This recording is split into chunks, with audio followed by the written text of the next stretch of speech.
Good morning guys, mga idol. Ang anak ko mga idol, tulog pa. Tagapaghatid tayo ng asawa natin ngayon sa trabaho mga idol. Dahil wala tayong pasok. Ang tagal naman niya mga idol. Puntahan ko siya sa kwarto mga idol. So papasok kami sa trabaho ngayon mga idol.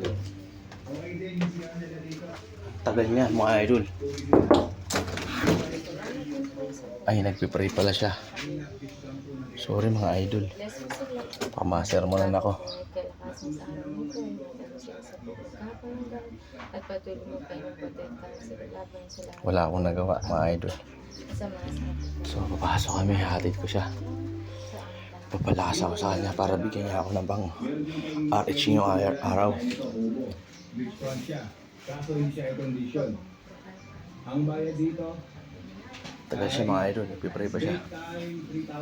Ang puti ko sa mga damit na to. Mukhang malinis ako. Mukhang hindi ako nangangalakal. dito kayo pwedeng maligo. Meron ako nakikita rito na ginawa nilang pool. Para mas maligo. Tagal niya mga idol. So kung ayaw niyo na maligo na rekta kayo dito sa dagat, yan, pwede kayo magtampo sa dito. Pool na dito nila. Salamat din po Ang sa maligo kayo, meron na yung view. Magasa po magapon. Lord,